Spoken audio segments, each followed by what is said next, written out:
Hi, everyone. I'm Kirk Bachman. Welcome back to The Ultimate Dish. Today we have a special guest, Chef Kelly Whitaker. Chef Kelly is celebrated for his innovative zero-waste cooking and creative menu development. This year, he and his wife, Erica, were honored with the James Beard Award for Outstanding Restaurateur. Born and raised in Tulsa, Oklahoma, and that's where he is today, Chef Kelly fostered a deep connection to food while spending summers on his grandfather's vegetable farm. He went on to earn a hospitality degree from Colorado State University, just up the road from here in Boulder, and gained invaluable culinary experience cooking at the many world-renowned restaurants off the island of Procida in Italy. A few years later, Chef Kelly moved to Boulder, leading to the launch of Basta, my favorite, renowned for its wood-fired farm-based Italian dishes. He later opened Wolf's Tailor in Denver, which was named one of Bon Appetit's top 10 best new restaurants in the United States. In 2019, he launched Dry Storage, my wife's favorite, a cafe, heirloom cream mill and bakery right here in Boulder, followed by BRUTØ and Hey Kiddo in Denver. Chef Kelly also founded the Noble Grain Alliance, promoting domestically milled to order grains. Chef Kelly's outstanding contributions have earned him numerous accolades, including Chef of the Year by Eater Denver, the Heart of the Collaborative Award, and 5280 Magazine's Best Chef. In 2019, he also received the James Beard Foundation nomination for Best Chef Southwest.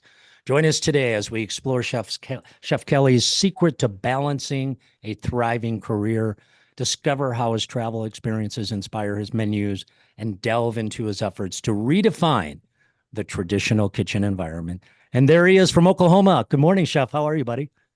I'm doing really well. Yeah, I'm joining you from Oklahoma, and we had an amazing night doing a dinner at our newest project, None Such, with Chef Byron Gomez last night. And I can't say that enough good things about actually him and what happened, and actually what's happening in the city right now. So thanks for having me today.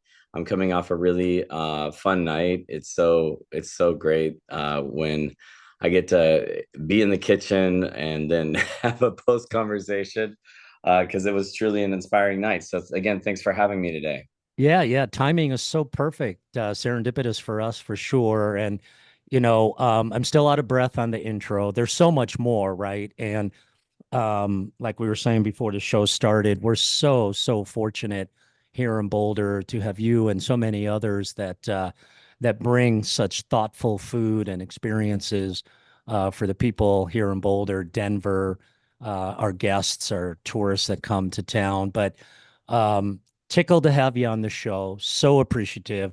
Can't believe how crazy busy you are. Um, I can't I can't continue this conversation without wishing you and your wife Erica congratulations on the James Beard Award, Thank coming you. off of all of the Michelin accolades. And can I just say, from a very personal perspective, I've got to do this. My wife will be so disappointed if I don't. She's a big fan. Her name's Gretchen. She's at dry storage almost daily. Our Mm. pantry's filled with the flowers. So thank you for that. She's so happy. And can I just say that Basta, in almost a emotional way, Chef, got us through the pandemic. Yeah. It got us through the pandemic, right? I don't know how many times we came for the lasagna, Hmm. and you guys were so just upbeat about everything with the masks, and you came out in front with the bags and stuff. So it we forget about it because it's a little bit in the distant, but Hmm. thank you for that. Really important. I would Well, love thank to. you. And thank Gretchen. Shout out Yeah, to yeah. any of our regulars in that sense, because, dry storage was just meant to be, just that, what you described it as. Like, I'm there every single morning, and, I try not to rub my team the wrong way, because it is my favorite place to hang out in Boulder. And I don't want to ruin my environment there. So I walk very carefully in that restaurant. But thank you very much. Yeah, it's and Basta, being one of those like sort of neighborhood places that, and our team was just so locked in. It's like, when that happened, they just went to work. I mean, that's the beauty of a neighborhood restaurant, versus like some of our other fine dining. Like Basta just really stepped up in that moment and just became that for my family too. So thanks for acknowledging that, because a lot of the team that was there during that time is still the team now. It's like insane how much that team stays together. It's incredible. Yeah, and not to just say this because you're on the show, but you've got the recipe down for the we're aficionados, right? I run a culinary school. My wife's a chef. We love good food. I mean, the pizza crust is insane. Yeah. It's just really, really, really good. And we were there the other night and we got such a kick out of this. So we came in, we had our kids with us, and there's that little white bench. Well, it's a little bench Hmm. with a white cushion on it right by the Hmm. bathroom. And Yeah. our favorite gal, I never remember her name, but she almost always takes care of us. Server, kind of bartender. She kind of Hmm. everywhere, has auburn hair. Yeah. Caroline. Yeah. Caroline. Yeah, that's exactly. She's Rachel. amazing. Yeah. And she's like, I need you to sit on the bench. I need you to. So it's the big thing now. It's like when we get to Yeah. Basta, it's like, I hope they don't have a seat for us because I really want to just sit on the Sit on bench the for bench. a minute. That's It's actually where like, I sit. it's just hilarious. But Yeah. hey, can you take us back just a little bit? For those in the food industry, it's like winning an Oscar, right? When you Hmm. are recognized, by Michelin or the James Beard Foundation. Can you describe your emotions, maybe Erica's emotions that night, that moment when you received that award, and how you shared that with so many great team members? What went Yeah. through your heart? Yeah. I mean, I have a unique relationship with James Beard because, of course, like my first nominations were as a chef. And that's just kind of where my head was at. And last year we were on the long list for restaurateur, and it like, I'm going to be honest, like it just didn't sit well with me. I wasn't like, I was kind of like, oh, restaurateur, that is like, and of course, my staff, everyone was like, that's what you are. And I'm like, oh, okay, yeah, that's what I am, I guess, in some Right? sense. Yeah. But I've always sort of taken on the mindset of a line cook. We've always been sort of back of house first, leading with food, and that's been our mantra in building Id Est. And you know, when we opened Basta, my daughter was one, she's 16 now, and my first thought on the restaurateur is like, oh, like, Somi, you're gonna come with us. We're gonna go to Chicago. And she was like, really? I was like, yeah, like, we sort of, dragged her around the first 7, 8 years trying to build a company. And that those are the things I start thinking about in that category. I wasn't thinking about my time, cooking in all these random countries or doing that. I just thought about, like, we built this sort of family business, and it wasn't, we never thought about that in the beginning. It was like, Erica was in sort of retail and worked for American Apparel in Los Angeles. And she kind of said, when we couldn't get some things to work, she's like, well, let's step out and let's make a run at this other thing. So, we founded it as in 2010, but really we just founded Basta, as a neighborhood restaurant. And even at the time, we weren't thinking of like a group or, something like this was just so far off in our thinking. But we went to, it was an amazing weekend because, as soon as we made finalists, I had already committed Saturday to working with Mark Vetri on Alex's Lemonade. And I've been waiting for this Oh, ask okay. forever, and I was like, it is like one of the most special, most impactful events. And so when Mark asked me, of course, I was like, yes, 100%. And then we made finalists, and everyone's like, oh, you got to be in Chicago. And I was like, there's not a chance I'm going to Chicago and missing this. Like, this is too important. So on Saturday, the Beard Awards is on Monday, and on Saturday, we did, Eric and I flew to Philly, and we did that, and it was just impactful. And actually, one of my last line cook sort of chef jobs was Providence in Los Angeles with Michael Cimarusti, and he was there.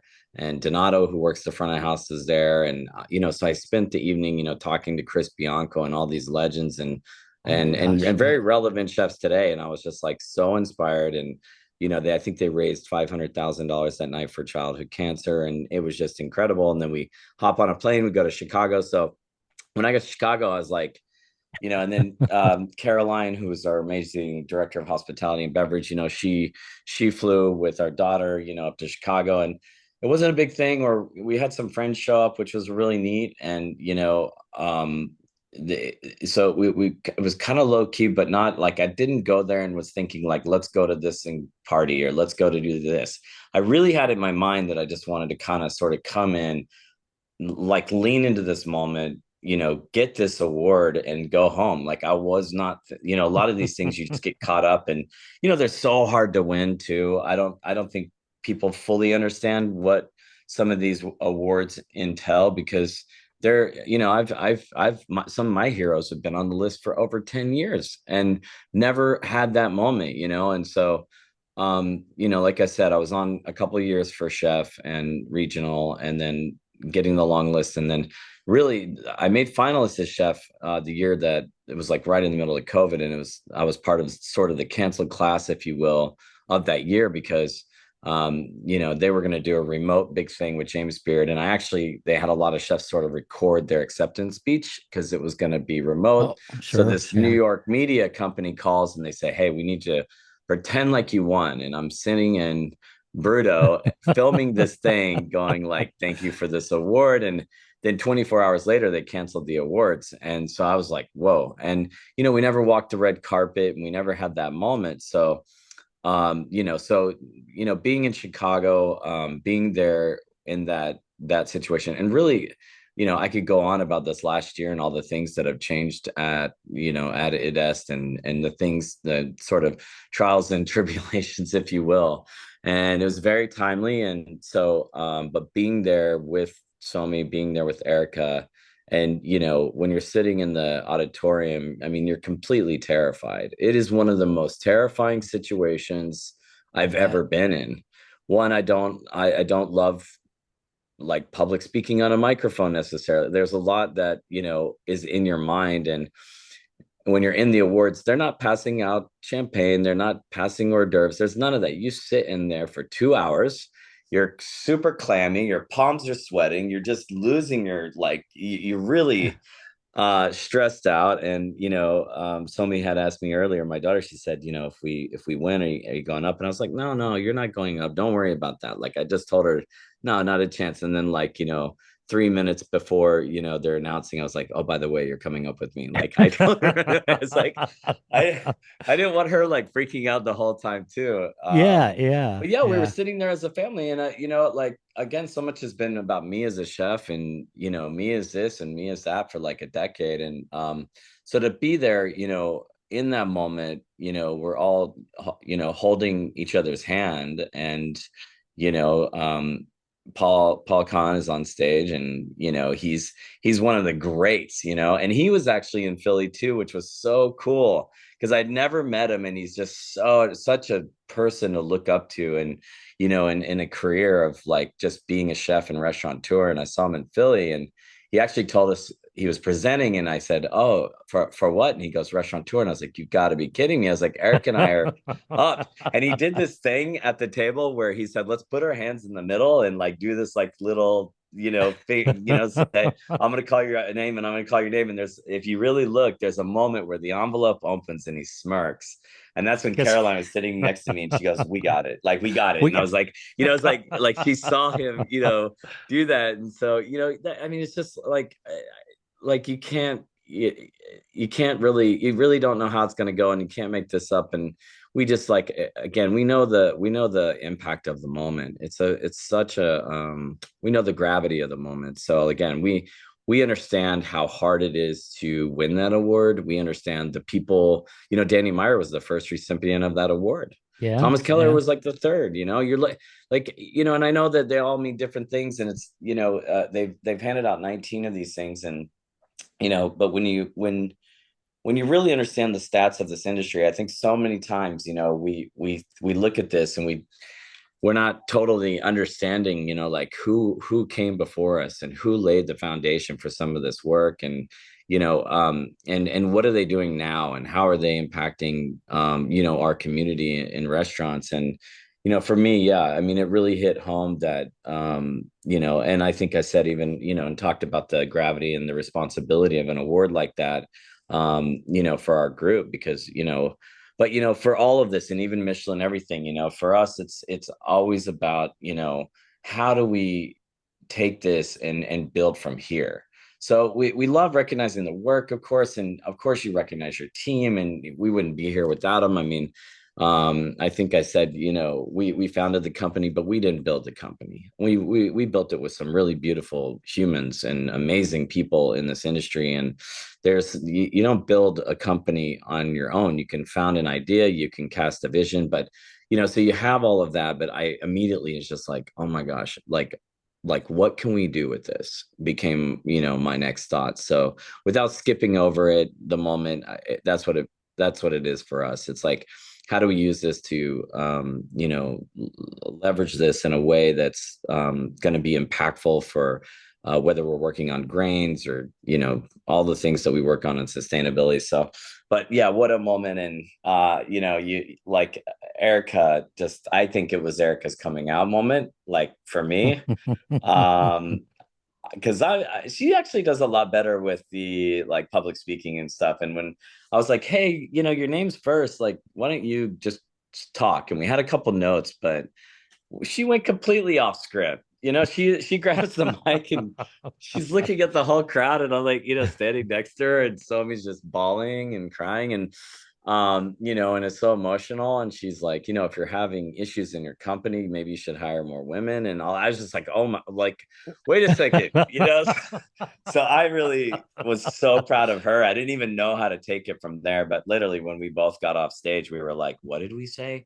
Did we thank the right people? Like it was just so you're in front of all your peers and you're in front of all the people. And we just love this industry so much and the people that work in it. Like, so it's not like, just Marcus Samuelson, running up to us and congratulating us. So I like that's really cool. But we love like the line cooks. We love the people that are trying to make this industry work for their family. Like, so there's, like I said, it's the gravity of the moment. But yeah, just blown away and I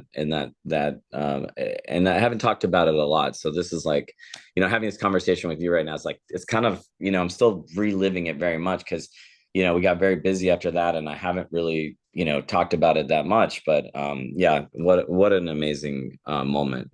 Well, we're and so genuine, right? There's so much that you shared there. I do have a couple of questions, but Yeah. you started with leading with food, and I just think that that is so poignant. That's so important, right? That's the message for young people that are trying to get into this industry, right? Lead with food. And Hmm. I tell this story all the time about how 30 years ago when you went to school, whether you went to to a university or a culinary school, Hmm. the teachers, the professors, their responsibility was to kind of tell you what they knew. But today, instructors are facilitators of knowledge, right? There's Hmm. just so much knowledge out there. And I love how you recognize Chris Bianco and Paul Kahn and the number 19 and Thomas Keller and Hmm. um funny quick story. Gretchen and I were at Corrida. I think it was either this winter or last winter. We're sitting at the bar on the far end so we can see everything, right? Hmm. And she leans over.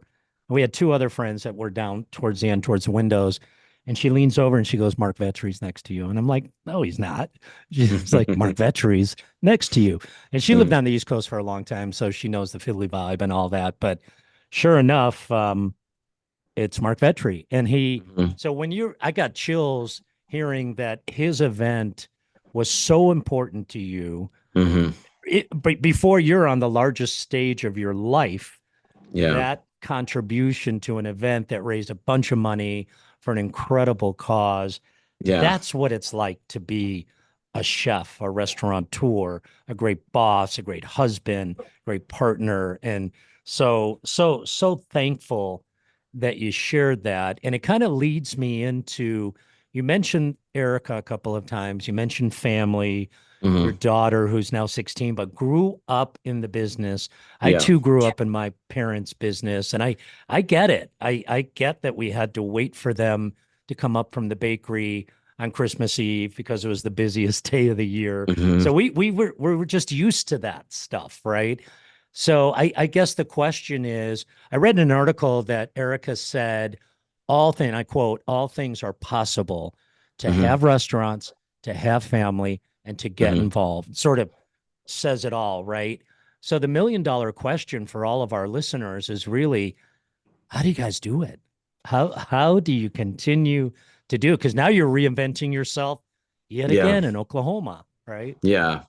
No, you're that's exactly right. One, we in general, we love the lifestyle that hospitality and restaurant can provide, whether you're staging and cooking somewhere in the world, you're, working at a hotel in Bell Resorts or something, like there's a lifestyle component to it that you start to embrace early on, and the love of the game is real, and yes, all the stories are true, of course, like the struggles and it can be a really brutal industry, obviously, but like for us, it's the fluidity of it. We're not necessarily trying to filter or come home and clock out in a sense of like, it's 5 o'clock or it's 6 o'clock, and we're not supposed to talk about work, and we're not supposed to, like it just that hasn't been our mantra, and it's not about being able to turn it off because it's very fluid in our lives, and we embrace it. So there's that struggle of like, and to be honest, like again, having her with me, like we talk about like, would we do this again? Like she gave up her career to found a company. I didn't found this company on my own. She has her own stake in it and her own thing, and but so there's moments where you're sharing it, but then how do you share, like with like in the beginning was just incredibly rough. You want to talk about like, working with your partner and in that sense, but I think it's about the fluidity. I think it's the enjoyment of the lifestyle, and at some point we're creating flexibility around it for our family too, like when COVID hit, for example, there's many partners in the world that weren't necessarily like able, you're working two jobs, and then all of a sudden your kid's out of school and all these things, and you're like, how do we manage this, and we were fortunate enough to have this, like, okay, well, you go here and do this and I'll do this, and we were able to make it work. But yeah, I think it's about fluidity, and not just trying to clock in, clock out, and really embrace the good and the bad of the industry, and that's how it's sort of flowed through our family. I think my daughter at this point is like almost at this sort of CEO level of thinking, because and we can talk about her grades another time, but like it's Same with my kids, but right? but when we're talking about like operating agreements and corporate structure, and these are things that I don't necessarily treat my kids like kids, and we don't necessarily not like totally filter those kinds of conversations. I think they're incredibly important, whether she she's not a part of this business or not, but like they're growing up in that with us as a unit, as a team. And I think that that's really important, for it's whatever family structure you're in, to sort of kind of subscribe together and be together in that, and again make it a little fluid, and know, and we have each other's back. I mean, they know like if I'm gone, or on the road too much, or doing those things, like they'll keep me in check. So it's a real, having each other back thing. And in the beginning it's really, really hard, and we've gotten way better at it, and in that balance. But we learned a lot, and I think that obviously there was a huge shift in our industry from like, you know and in my own mind, where the greats of the world, the Chris Biancos of the world, they stand in front of the oven the whole time. And so when I got my chance, that's exactly what I did. And I didn't I just stood in the apartment complex at Basta forever, 7 years. Like I said, I had never had a job that long. I'd never I've had stretches of working 300 days as a and more. And when Basta opened, that was it. That was the only choice.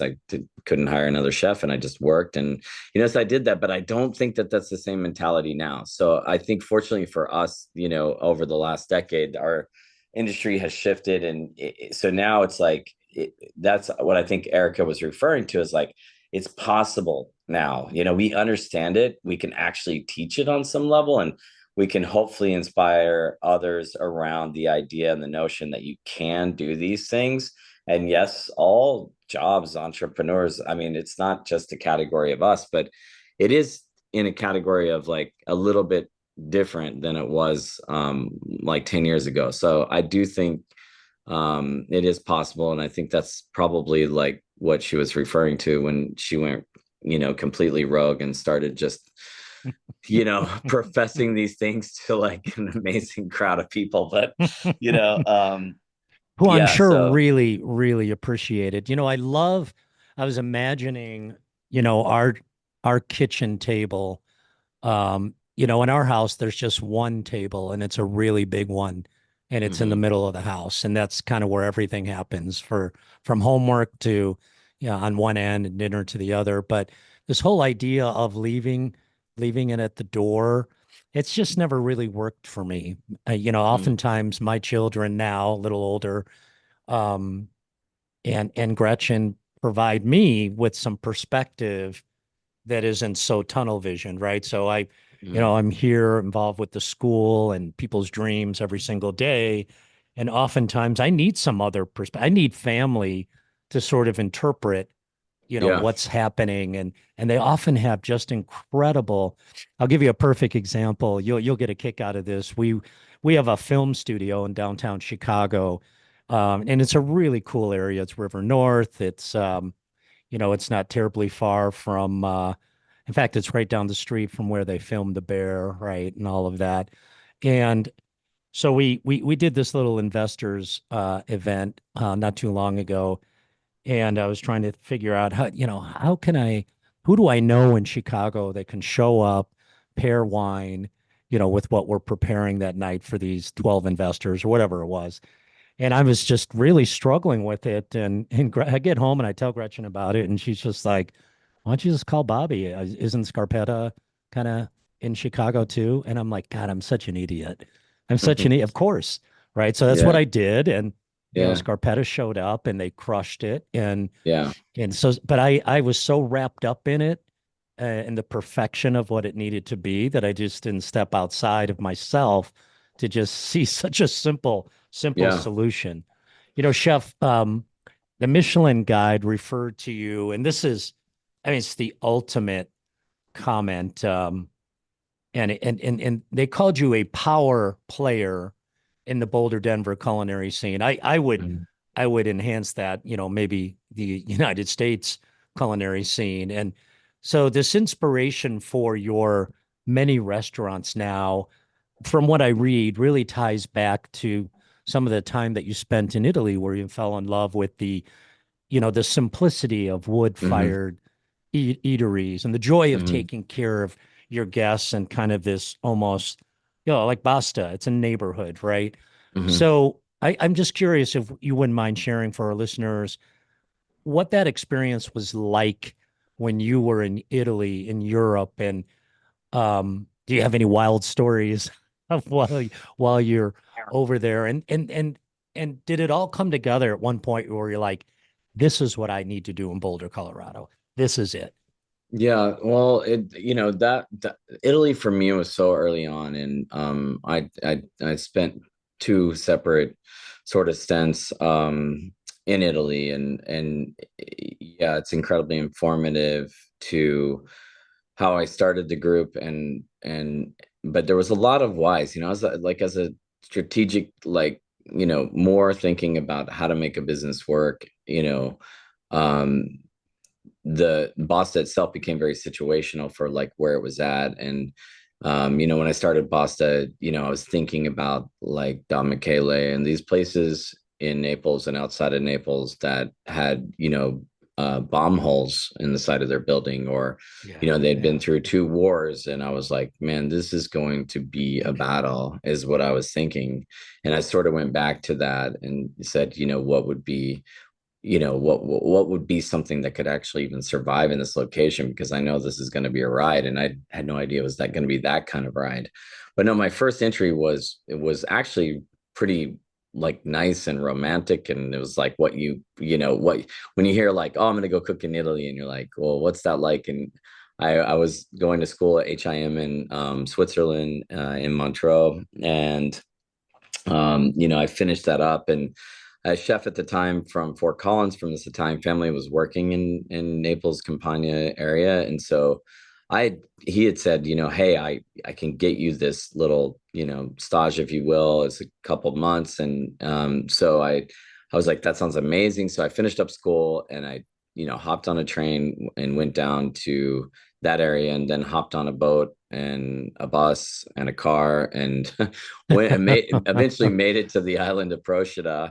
And I went across the other side of the island, and I sat down, and Giovanni was there, and I looked at him, and he looked at me, and he spoke zero English, and I spoke zero Italian, and we just stared at each other. It was super awkward. And I was like, okay. And I didn't understand what I was getting into. And it was a very small and simple restaurant. And, obviously just like pulling whatever out of the water. And so and we were very slow, and he showed me some things, and I would go in and prep and cook, and then he'd be like, okay, we're good now. And I would I was like, well, what do I do now? So I did this for a couple of months, and it was incredible, and it's so beautiful. And like the three little islands off the coast there, like Capri and Ischia and Procida. Like Procida is the little one, and it's not as like popular, but it was just a really cool moment. But I came back to the United States. I finished my degree. I moved to Oregon, and at some point I was like, I felt the need to go back. And that was like, something that I didn't really know what I was getting into. But I went, right inland from Procida, and these little towns, and it was like just north of Naples. And I helped open a restaurant called Divinum. But this became the first thing to sort of build my my mental, framework for being in a kitchen, as well as I wanted to be in an area where there wasn't a slow food organization. I was like, I wanted to be where slow food was born. It was born in Rome. It was born out of this, idea that, they put a McDonald's in Piazza Square in Rome or something. And like, they were like, all the Italians were super mad, and they were just like, okay, we're gonna do slow food, not fast food, and it was like, so I was like, not far from Rome. And I just was like, I want to be. And later looking back, I really kind of from there always was in a kitchen where there was sustainability or impact at the core. And so you're like, well, there was no organization, there was no prescribed sustainability. I wasn't in a restaurant going for a Michelin green star. It was like a restaurant, and everything came from the back of the restaurant, and so that's where I wanted to be. I wanted to see that. I wanted to live in that.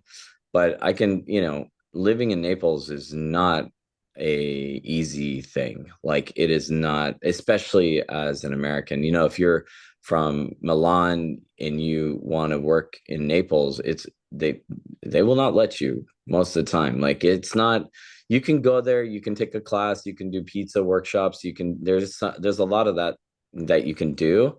But to go there, live there, and survive there is what it turned into, just like a game of survival. Because I was really determined to just open this restaurant, be in it, and not look back. And so, I worked for about a year, a little over a year. I worked for no money. I worked, and I, again, there, if you're an American, I didn't get to work, a lot of wood fire ovens are in the front. So if you've been to Basta, I mean, that's really what it feels like. There's an oven in the Mhm. front, and you're making food.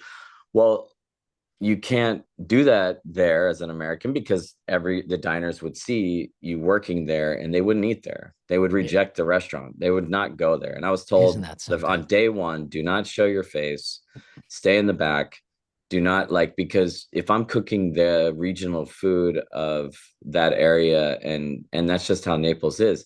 And it sounds like it sounds like almost like, a New York edge or something, but it's really not. Like, once you get in there, like, I fell in love with the people, and I fell in love with the region, and there's just a beauty there that you kind of have to be in for a bit, because a lot of people go to that area and they're like, oh, it's so gross and it's so dirty, or this is that, they all have these opinions about the Napolitana and Naples culture. And I really came to love it. And there was some really pivotal, amazing people that sort of at one point took me in, but it's not what you would expect.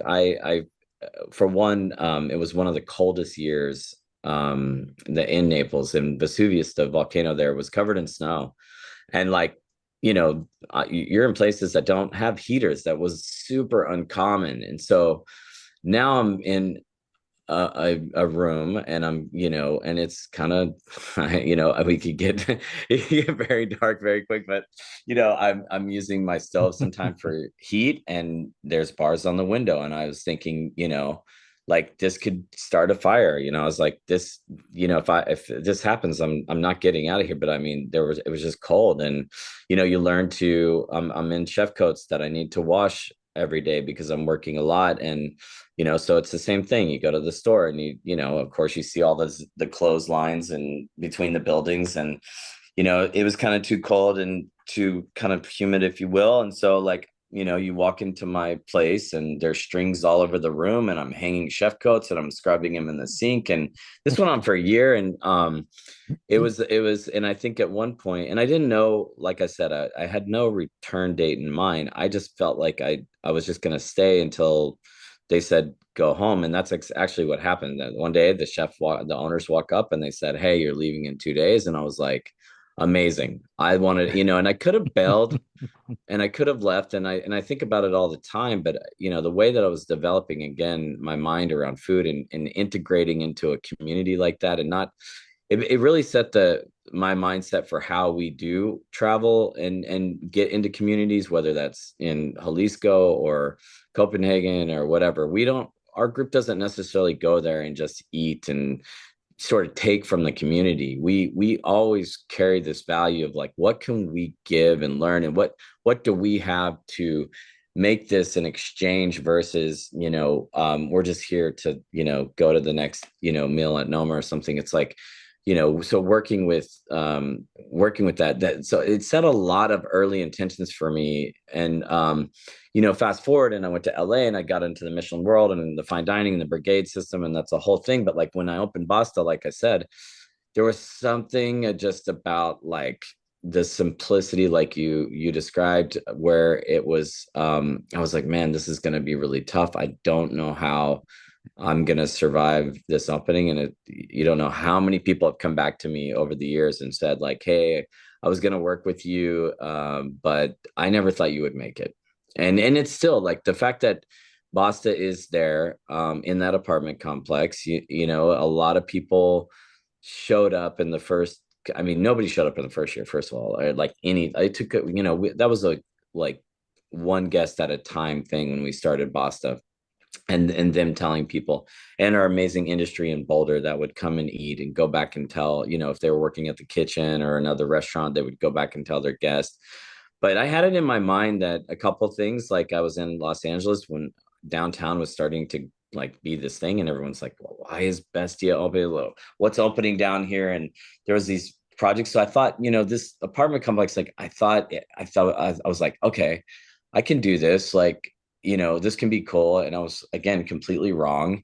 A lot of people didn't want to cross 28th and Boulder, and they didn't want to come out. They lived on, close to Pearl Street or something. So, but people just drove around the complex getting lost the whole time. We weren't on maps. And it still happens today.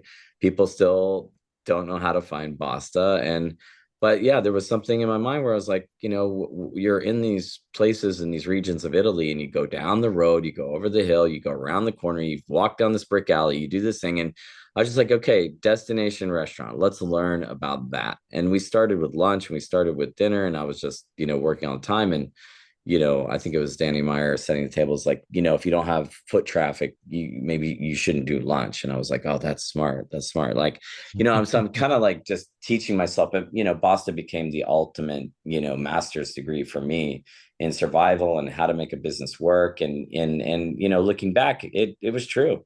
Like Naples informed in these restaurants that have been around forever, really embodying, what it means to be in service of the community you're in, became the foundation. So the concept itself, I mean, again, I loved making wood fire pizza, and I didn't learn that in Naples. I actually learned that in Los Angeles when I was consulting for a small family from Naples doing a pizza place on Sunset and Hollywood intersection. And it was like I was working at Providence at night and needed to make some extra money. And so these guys were like, yeah, you lived there for that long. I was like, yeah, I can write your menu. I can do, because I've eaten it. But I was like, to be honest, I never got to make pizza there because the oven's in front of, and there was a Hispanic community of chefs there that were just like, dude, we got you. We can make the pizza. We'll teach you how, but you do everything else. And I was like, cool, that's a great exchange. And I said, I also want to like be able to grab anything from the Santa Monica market and throw it in your wood fire oven. And they were like, cool. And I was like, okay, we have a deal. So I actually learned pizza from that community, which is interesting. But yeah, Basta became so many things that have informed us. And it's just still, I thought like at 10 years, we were going to move on, and that's what we started to do with our other projects, and I'm sure we'll talk about it a little bit. But I was ready to sort of use it as a building block for us to figure out what we were going to do with the group. But for the first 7 years I didn't think about anything else. I just stood in front of the oven. I just cooked. I mean, there wasn't a day you could come into Boston I wasn't standing there, Yeah, and I because don't know. that's I don't know yeah. how many times I wanted to, kind of come behind the bar and Gretchen like pulling on me. She's like, he's busy, he's busy.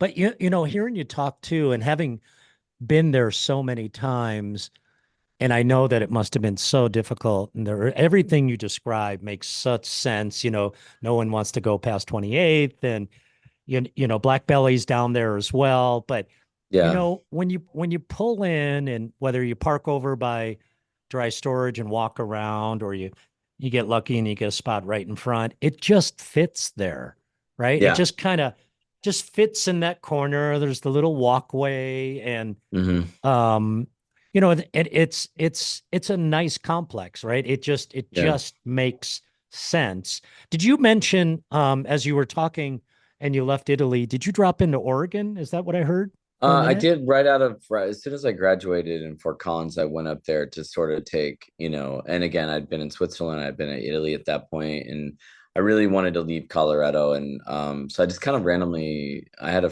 some friends in Bend, Oregon, and Oh went yeah. up there and I consulted like a few places, but I also like, I would take these interesting gaps in when I was cooking, because again, like when I do something, I go all in. And so like if it's food, I'm like, 500 days working in a kitchen is not far from, like, I'm not afraid to go there. And I wasn't. And but I would treat myself to these like little breaks, if you will. So for me in Oregon, I would find, I found there was a little mountain, not Bachelor, but it was called Hoodoo. It's like right outside of Yeah, Bend. yeah, yeah. And I went there and I just like would work in a rental shop. I was like, I love snowboarding and I love being on a mountain. And I, and right out of high school, I went straight to work for Vail Resorts because you could, they had employee housing at the time. You just had to, pass the drug test. You had to like, and then like all of a sudden you didn't need a down payment and you got a job. And some of my friends had done that from Oklahoma. And I was like, oh, yeah, so that's exactly what I did. Like the day after I graduated, I went up there and I worked every position, like bellman and ballet. And I always thought like if the restaurant thing didn't work, I loved that environment of that side of hotel. That's why I really kind of eventually landed in that hotel hospitality genre, because I was like, oh, this is the other sort of my secret side life of, being in a kitchen or building a restaurant, which again can be incredible. And I realize how hard it is to start a restaurant. And so, like I went to Oregon and I found a rental shop, and I would just take those little gaps for myself, and spend time doing that, and then I would return to food in some way. But I really, for me, I loved Bend, but I kept finding myself like coming back to Colorado. It was like, there's a boomerang effect. If, even from Oklahoma, coming back to Oklahoma, my boomerang effect was always back to Colorado. I love Colorado. And so, but when I was in Bend, there was just a moment where I was like, I gotta go do something in food. And my only thought, and then I'd, been there for a year or two. But my thought was like, I want to go back to Italy. I don't know how. And I just, started calling some people, found out about the restaurant opening, the place that I eventually worked at, and then went back to Italy. And yeah, that really set off my culinary journey, because that was the start. And then also it eventually took me, well, Erica eventually took me to LA, because she was working out there, and she graduated Colorado State as well. But yeah, so yeah, that was kind of just like a weird, but not weird, I just wanted to break from school. I wanted to break from Colorado, and went out there. It was a lot of fun. What a beautiful community in I Oregon. love the boomerang analogy. Yeah, Oregon was my boomerang as well. I went to the University of Oregon, Hmm. Bend is beautiful. I've got two Beautiful. other children that still live in Oregon, and that's kind of where I did a little bit of my hospitality stuff too, at the Benson Hotel in downtown Portland, Hmm. Oregon. But Bend is we were in Bend last summer, and Hmm. Bend is a lot different than Bend was 20 years ago. I Yeah. mean, Bend is, I mean, you can have a direct flight, drop right in the Redmond. And, Hmm. I grew up in Chicago, but I went to high school and such in the Gunnison Crested Butte area. So Mm. I was getting chills hearing you talk about Vail Resorts and, Yeah. working at the area. And I mean, yeah, it's a certain sort of vibe that I absolutely agree with and love. And can I just say, this morning, as I was just, putting some finishing touches on the amazing amount of questions I have for you, I couldn't believe how, I'm just going to say, sexy that site is, right? It's kind of monochromatic, super Mm. sleek, very attractive. I Hmm. won't read the whole thing, but I'd love for you to spend a little bit of time on this ethos, right? The website talks about your commitment to excellent guest experience and environmental impact. I love that. You talk Hmm. about how the restaurant kitchens, your restaurant kitchens and bars focus on supporting regenerative agricultural ingredients, Hmm. zero waste, and that you prioritize social sustainability. You talk Hmm. about culture and the well-being of all involved. It's really, really well done, and it feels genuine. It feels like it's kind of who I am. And I Hmm. imagine your response is going to sort of bring everything full circle from Italy to LA to maybe Oregon even a little bit. Hmm. Um, where I mean, it's really evident, Chef, that you're committed to weaving sustainability and sustainable practices and zero Hmm. waste in everything you do Yeah. in your cooking. How do you develop an ethos like this? It's always been around, whether you care about local sourcing or where food comes from. I think a lot of, the great restaurants that are not just simply transactional, like you know a fast food restaurant or something. And even they are thinking about that, the Danny Myers and the Shake Shacks and things. But like, I think it's important that everybody develop a driver. But for me, I have so many, and everyone, I've been called out a few times about like how many issues we're trying to tackle in our industry. But I just decided at some point to take up the fight on a lot of them. And I had the energy for it. And that's, but I just, part of it was, I don't I didn't like the things that were coming to the front door of our restaurant or kitchen. I mean, we were facing so many issues, whether it was the oceans or, again, I think that at the core, it really comes, to the people though, because like human sustainability is what we think about the most. And I think that gets overlooked when you're like, oh, we're planting all this grain and we're doing all this regenerative ag work. And but like it really has to come back to humans and protecting sort of our ecosystem, whether that's overworking issues or work-life balance, or or sustainability for our farmers, and that. So I just felt like at the core, it really comes down to like, our restaurant, is this business viable for people and planet? And and I think if you said, well, what's your ultimate quest? And I think it's to prove that, because like and you can look at Id Est website, you can look at some of the work we've done recently on the Wolf Tailor website and BRUTØ, and we're kind of taking a different shot at how we're presenting the work to the world. So, a lot of groups aren't investing in a website. We have great reservation platforms. Most people just get on their phone, they book a table. But we're starting to like try to share the work in a way that, creates some curiosity around some of the work. But I just don't, it's so hard for me to toe the line anymore of what we're facing as an industry as a whole. And then on the other side of that, your whole business is to, people are spending, real money in our restaurants, and you don't want them leaving with some really, sad Netflix documentary in their mind about how the world is melting in so many ways. Sure, So, sure. we all know food is political, water is political. The producing food on so many levels is just, it's just different. We've all sort of realized kind of in one way, whether it is a documentary or something, like where we're at right now. So, but for me, each one of our restaurants have sort of taken on certain issues in different ways. And then there's some throughputs between what we do. But, I think on the Wolf site, there's a moment where you scroll down and where creation becomes destruction. And that's kind of like again, a moment there, the idea that you have a farmer standing in a field, or a chef, and they're walking through, and we've all seen this commercial, we've definitely seen it in the world of like bigger companies and granola and whatever that's on the soup can, and but we don't realize that the farmers, some of the statistics out there are just insane. They have one of the highest suicide rates in the United States as an industry.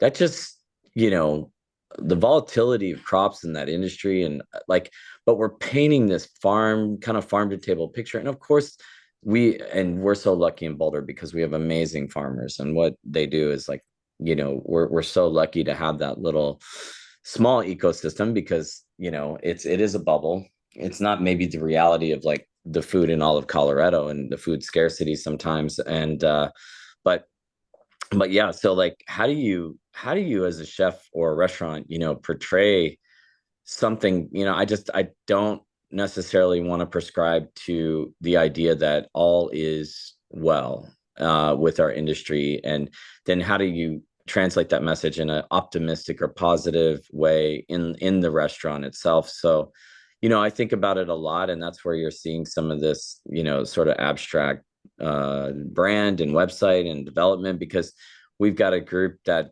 that's helping us sort of co-design a lot of these ideas. In Wonderworks, they have they're some great friends, and they're actually partners in some of the restaurants now. But that's what we're looking at, and we realize the power in the voice of the chef more than anything. Like, that was taught to me early on, and I've been lucky to go to like a James Beard boot camp where they teach you about policy change. So a lot of this stuff, I had the idea and I wanted to be an impact, and I would follow impactful chefs like Michael or Quinn Hatfield, who is, cooking straight from the market, or the grandmothers in Italy. I consider them their own little form of protest around the world of food, because they refuse to give in to these, they just will, they will kick out a fast food restaurant very quick in some of those areas. but because they're protecting food and protecting the sacredness of indigenous, plants and seeds and seed savers, and there's a lot of that. And so I love that. But like I feel like that voice of a chef that I've been able to hone in on some of these issues, it again, like, just like I said about the award, it creates a sense of responsibility to not just, and everybody, I would say that anybody that's like starting this business, like, take care of the business, take care of your family, make sure you've got food on the table, because that was my first thing. I was like, I have to, like, we weren't paying ourselves for so long. We took one of those routes of that, and trying to, like, that was step one for me, is like surviving. And then, once we started to turn a corner, expand, I always had it in my mind. I was an impact chef. I followed impact chefs. I wanted to be an impact chef. And so I wanted to be a really great chef, because nobody cares about your ideas if you're cooking bad food. So you have to, like, it's cool to grow grains, but if you don't know how to make a delicious, like, piata with it, or a piece of pizza or pasta or something, then it's kind of lost work, right? It's like, You have to so lead with the food. yeah, You have to lead yeah. with And the food. so we did that. And then, again, honing in on my voice. And so I just wanted our projects to represent, always an idea, always a focus around this work. But it's complex, and we take on, like I said, a lot of issues. And I feel, at the core of it is, again, is just proving the viability and sustainability of a restaurant.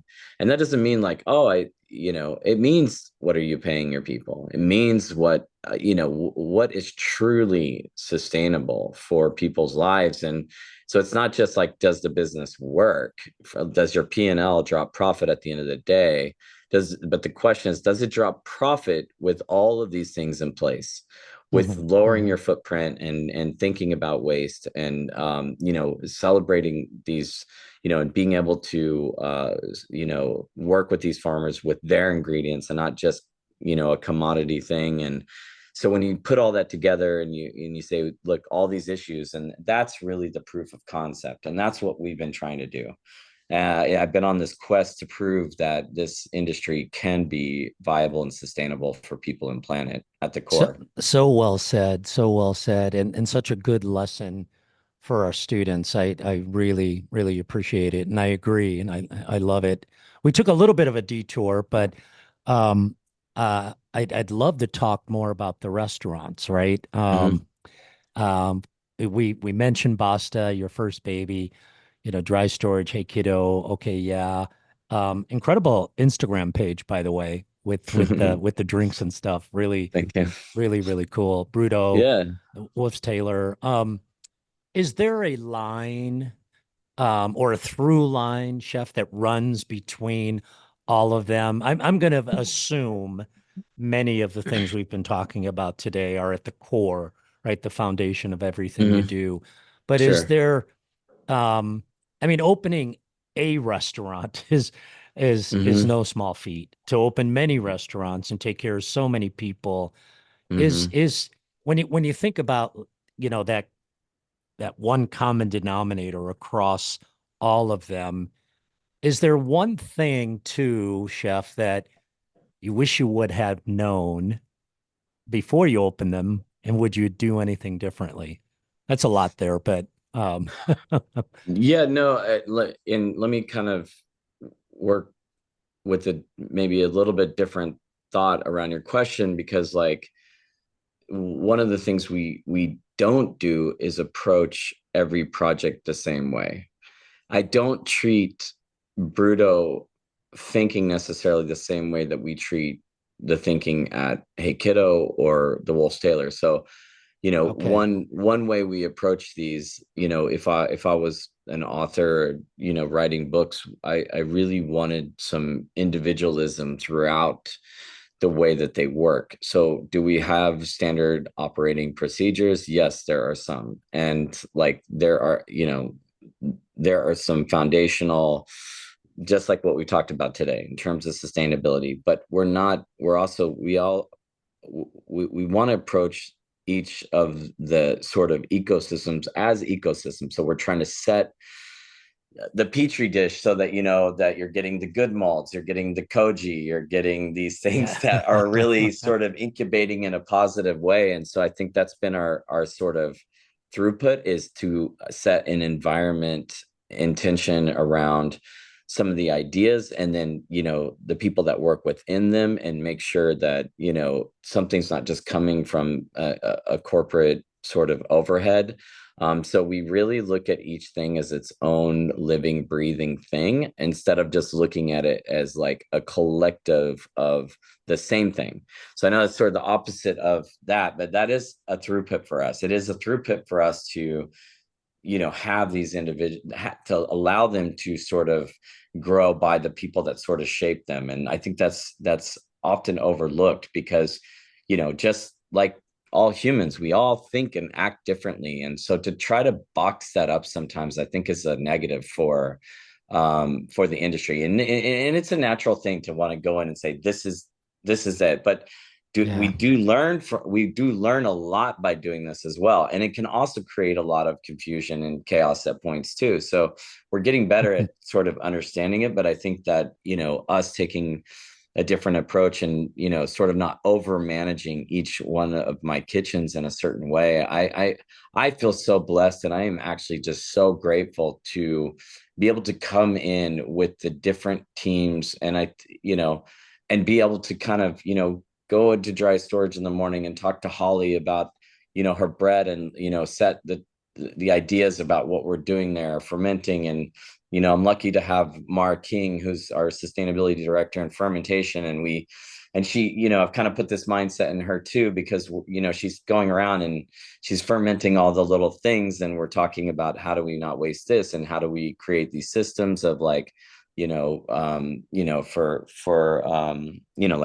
HACCP, and being, which, if we don't know, if the listeners don't know HACCP, it's like, there's a lot of regulations around this, and we want to be Sure, above sure. board Yeah. with all of our practices. So, we approach everybody's, project in that way, and really kind of developing that mindset, within each one.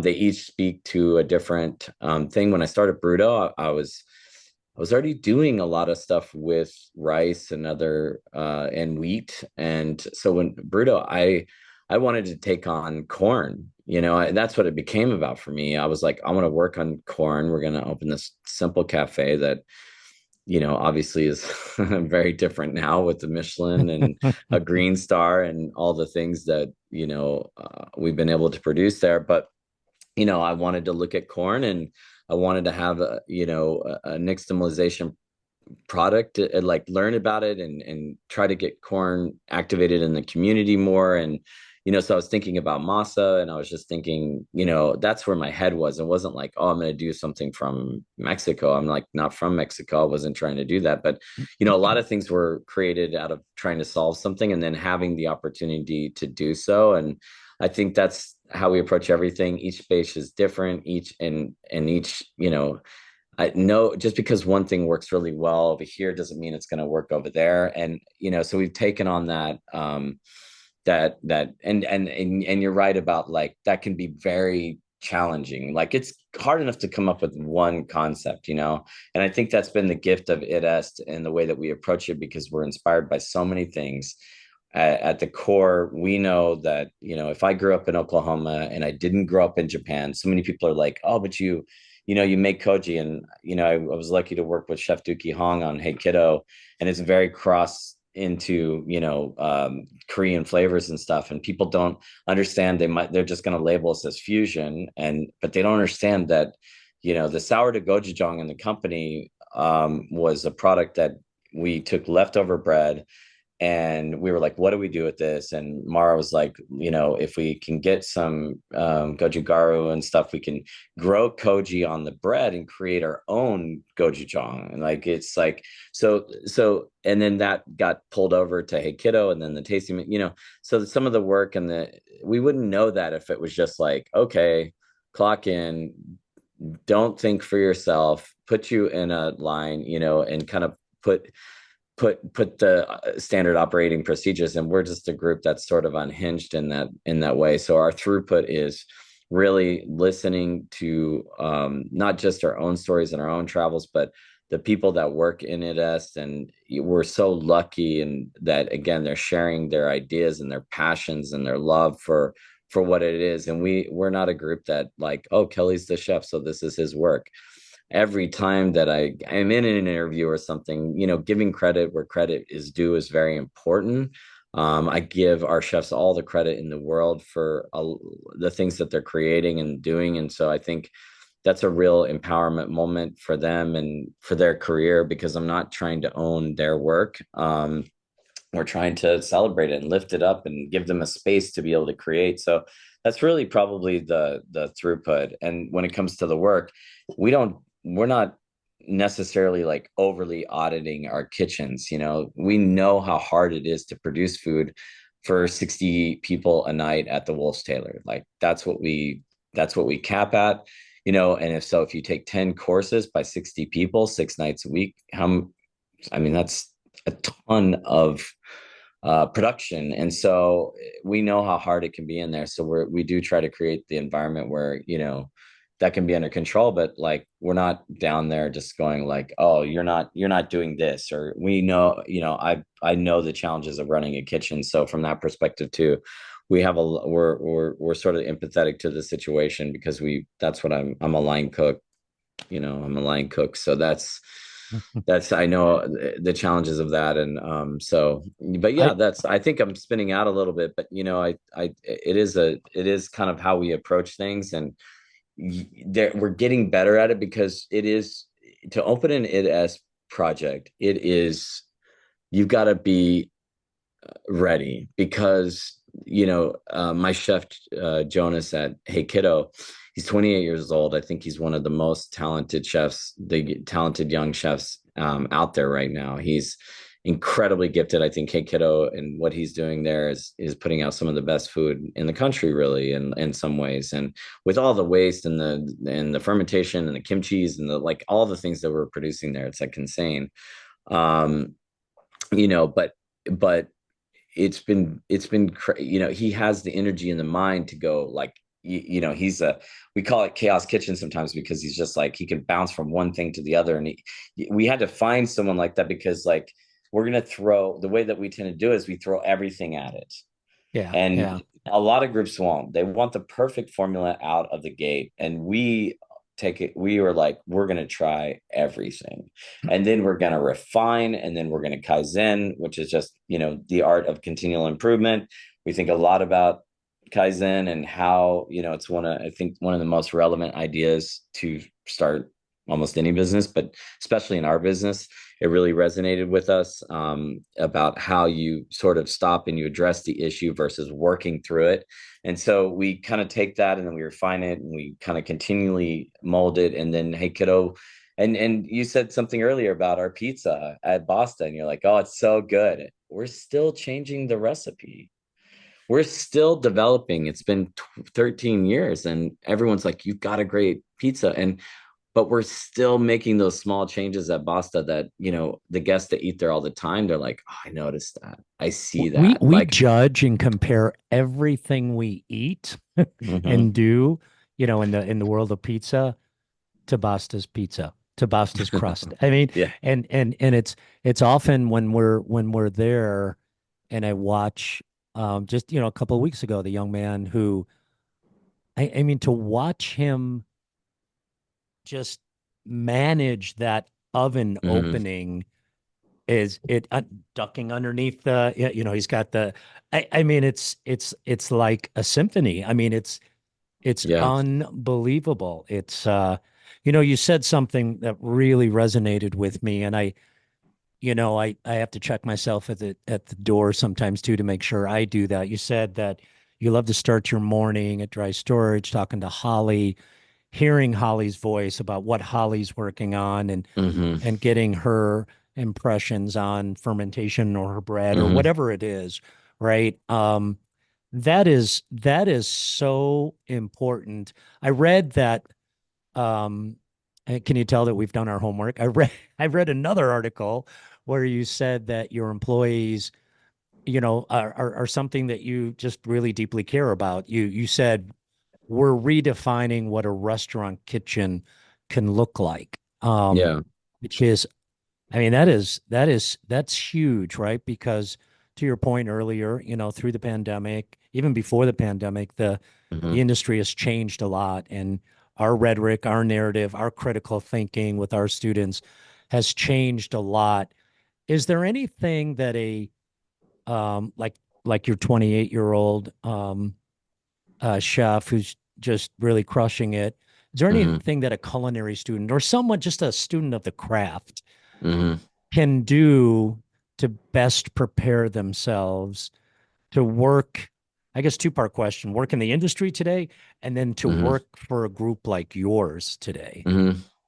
Yeah. So, the first thing I would say is, and there's so much change coming. I think we all know this. The other day, Erica was like wanting to grill corn with the husk on, and she's like, "Oh, do this," and I'm like in the middle of work and thinking, and I'm at the table with the computer, and I was like, just go on chat and just ask, and we had just gotten, I think, a bottle of like something from one of Noma's new pantry items. And I asked chat and I said, hey, give me a recipe in gram with the husk on with one of Noma's new products and whatever in grams. And, it just immediately said, use the mushroom garum, mix it with the butter, peel the thing back, take out the silk, rub the butter on, and then you can throw it on the grill. And, it just kind of like in 3 seconds that laid that out, so it's going to be very, very different how we're thinking about recipe development and all these things as a young cook. There's a lot of things, and so first I would say, like, you know one of those ideas of like, know the rules that you're gonna break. So look at the history again and don't skip, like, don't just go past understanding the brigade system in a kitchen to fast forward to whatever it is that you want to put on Instagram. Like, that is the product of, ideas. And, I love the world. I love that we have access to some of these kitchens to see what they're developing and creating across the world. It's just so amazing that we have that tool now.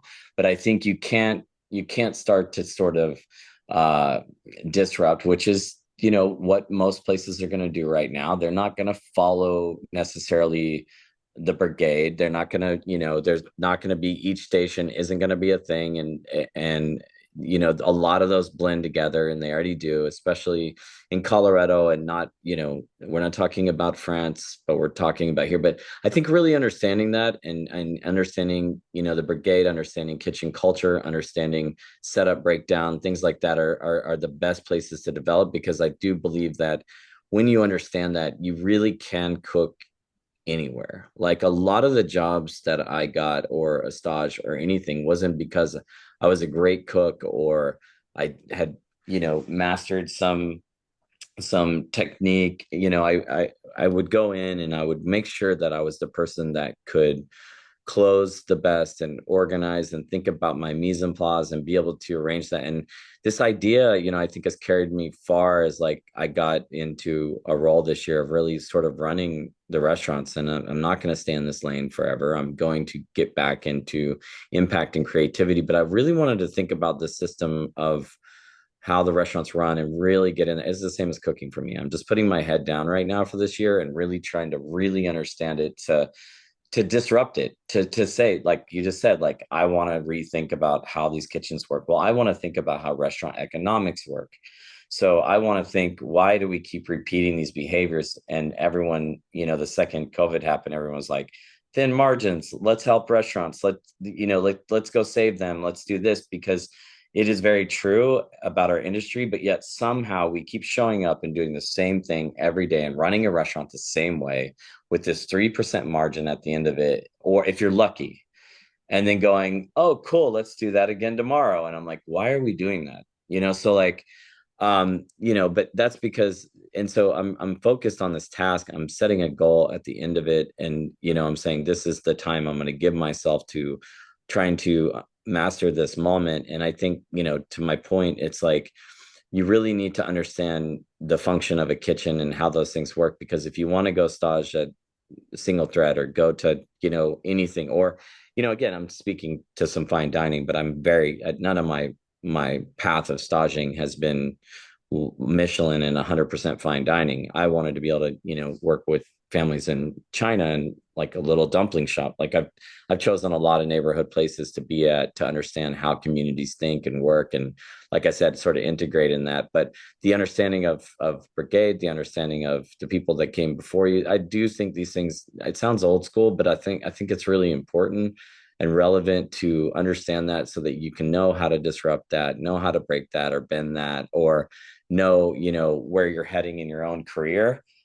So, it's very rarely about the end plate. It's how you got there. And to do that, you need to study that and just like Emily, my pastry chef, amazing pastry chef, she worked with Thomas Keller, at French Laundry for the last like years, and she's just doing an exceptional job with us. But this week she actually went to Providence and staged in Los Angeles, and she just knows how to walk in and be respectful, and she can, and I love it when someone would call me and say, oh, we had Emily out here and she was amazing, and she didn't just come out again, take some recipes, go whatever. She had conversations that was, sort of contributing to what, we want to inspire, we want to give back. And so I think when you know and understand how those things flow and work, and you get her with the right mentality of being, grateful, but really understanding, this system that she could walk into a 2 Michelin, hopefully 3 this year. I think Providence very much deserves a third star finally. I can't wait to see that happen. But I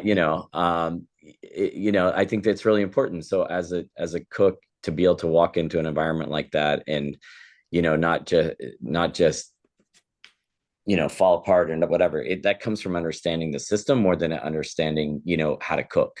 And I think that that's super important. And So it's well driving said. me in how I think about running a business now. I'm I lining took up my notes, mise en place in business, and I'm putting them in a row, and I'm setting these right? things, and I'm setting up my station, and I'm really taking that perspective into Id Est right now as a cook. So and I'm not touching food every day right now. Again, I'm giving myself this block of time where I really think it's important for me to really think about how we're managing and how we're thinking. And so I've given myself to this moment. But so much of it is coming from the cook mentality. So I think there's so much we don't even realize we're learning as we learn to master this craft or cook. And again, this is incredibly relevant to all.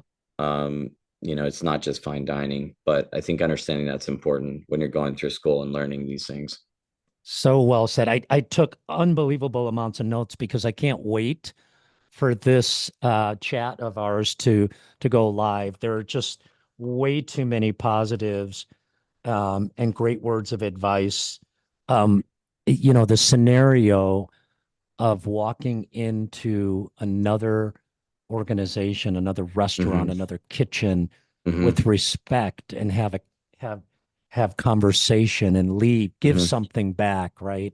Yeah. Um, so that message, by the way, Chef, is going to all all credit will go to you, but that message is going out to my faculty today. Today, you have been so unbelievably gracious with your time. We've gone well longer than we deserve, but I cannot let you leave until you answer one additional question. The name of the podcast is The Ultimate Dish. So we love to wrap up with most chefs either talking about motorcycles, music, or Mm. food, right? So if you had to select one ultimate dish, could be a memory, could be something that you shared with your family, could be something you ate one day in Italy or Hmm. Switzerland. What would that be? What would be the ultimate dish from Kelly Whitaker? There is the throughput of and the legacy of the piata bread, and it's so funny how it became a thing, and it's hilarious because now I've got Chef Byron Gomez, who's just incredible to work with right now. I'm just so I've been just having such a good time with him. He's such a charismatic, and I've never worked with. He hates it, but a celebrity chef, or I've never hired one. And it's been cool but he comes into BRUTØ, and the bread is on the menu, and there's no requirement to keep piata on the BRUTØ menu. Like, I'm not making this happen. But he can't take it off. That's the funny thing. Like, and I tell him, like, and he shouldn't. He should make not. something better. So the bread is on Wolf's. It's on BRUTØ. It's at Basta. It was founded at Basta just by sort of accident, and it's something that I think is sort of been copied. And how I know it's copied. Like, it's mentally trademarked, this bread, because you do see versions of it out there in the world now. And I obviously, people were doing this in some version way or another before me. Now, it's very rare to find food that hasn't been done on some level. But piata is a made-up word. I made it, so like, when you see piata on a menu, that is not an Id Est restaurant menu. Oh, and I did it's so not funny. know that. How Yeah, funny. so piadina is an Italian flat folded sandwich, and it's somewhere in my mind.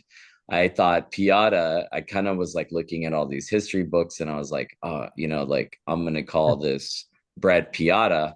And then when Bon Appetit was writing about us, I was like, I called all my Italian friends, and I was like, dude, they're about to write about this in a national publication, and I made it up, and they're like, Kelly, just roll with it. Like, just go with it. It's fine. Yes, it doesn't exist in what you're talking about in Italy, because I wanted someone to say, like, I got it from somewhere.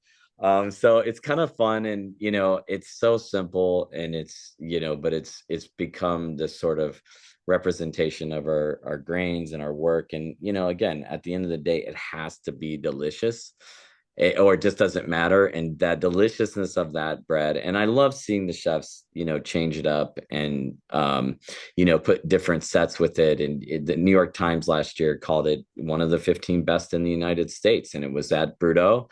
And when I met cooking, when Michael and I have been cooking at BRUTØ and kind of, brought BRUTØ to life, we started by Michael Diaz. He's an amazing local chef, but he was like, I'm going to put this with white mole.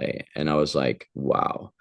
And that, again, ended up in the New York Times with the most iconic, but it's the bread that we serve at Boston. It's kind of a throughput. So I have to throw that out and give, recognition to that moment, because, even it's been celebrated, but more than anything, it's homey and comfortable and delicious. And there's no microgreens on, it's just bread. And it's just 3 ingredients. And nothing could say more about how I think, as a chef, and a statement you can make behind one little simple piece of bread that, nothing simple in terms of milling flour and growing on, all this grain with all these farmers, and propping up a mill that takes all your profits. And the story could go on and on about how that bread came to life. But at the end of the day, it's 3 ingredients, and it's beautiful. And we can't lose sight of the simplicity of something like that, as simple as the piata bread. It's the perfect answer. During our chat, a friend of mine, Paul Cure, you might know Paul. He does a lot. He's great. And I said, I'll call you back later. I'm chatting with Kelly on our podcast, and his only response was, "Save me some piata." Exactly. Literally on the phone. The infamous. That is so fantastic. I love that. Thank you for listening to the Ultimate Dish Podcast, brought to you by Auguste Escoffier School of Culinary Arts. Visit escoffier.edu/podcast to find any materials mentioned during the podcast, including notes, links, and other resources. And if you can, please leave us a rating on Apple or Spotify and subscribe to support our show. This helps us reach more aspiring individuals ready to take the next step toward their dream careers. Thanks for listening.